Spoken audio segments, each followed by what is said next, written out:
Oke, baik. Kali ini kita akan belajar mengenai metode variasi parameter.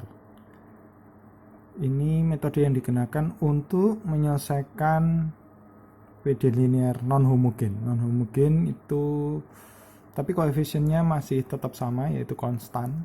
Non-homogen tandanya di sana ada fungsi dalam X. Ruas kanan ada fungsi dalam X. Langkah pertama yang akan dilakukan adalah mencermati PD linear homogennya yang bersesuaian. Yang bersesuaian intinya kita hanya mengganti E pangkat X ini dengan 0. Perhatikan ini, E pangkat X akan kita ganti dengan 0. Nah, dari sini ini sesuai dengan apa yang dipelajari minggu lalu, berarti kita bisa memperoleh solusi dari PD ini. Ya, caranya adalah dengan mencari persamaan karakteristik dan seterusnya, sehingga diperoleh solusinya adalah seperti ini. C1 E pangkat X plus C2 E pangkat negatif X. Silahkan sambil dipahami sebentar.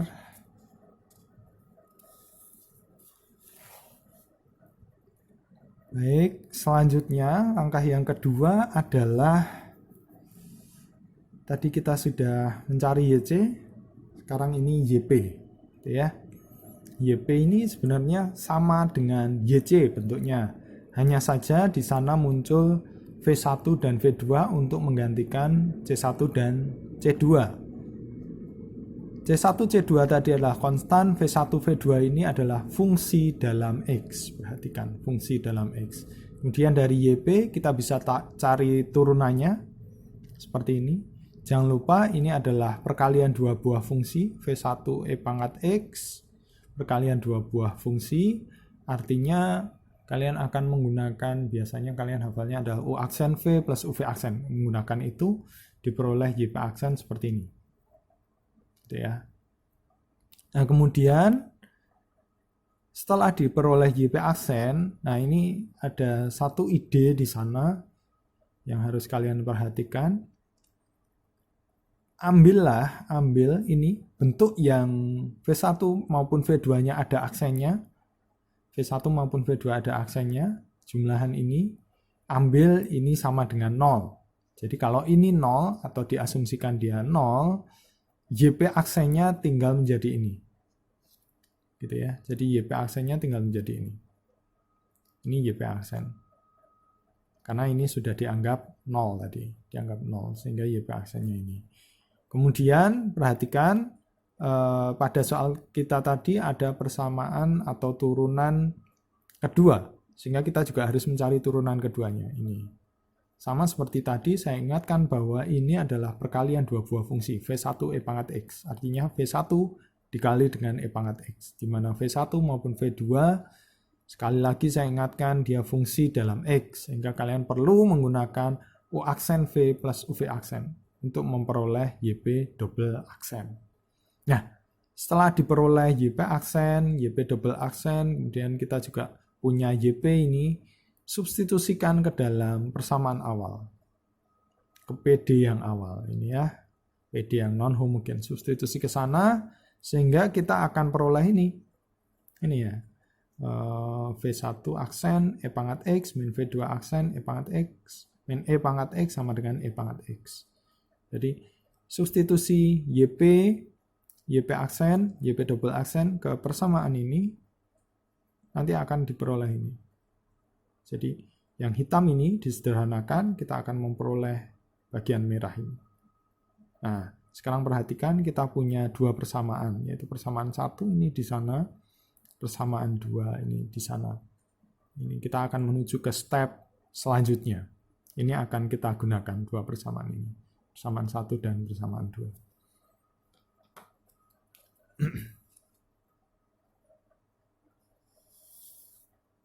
Nah, kemudian ini perhatikan tadi kita punya dua persamaan 1 dan persamaan 2. Kalau kalian cermati di sini dua persamaan ini semuanya dalam V1 aksen dan dalam V2 aksen.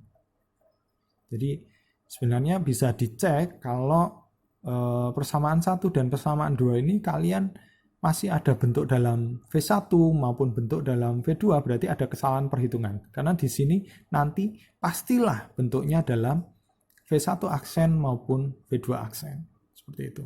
Ya, ada dua persamaan ini. Kemudian variabelnya juga ada dua, dalam V1 aksen dan dalam V2 aksen. Jadi ini adalah sistem persamaan dalam V1 aksen dan V2 aksen.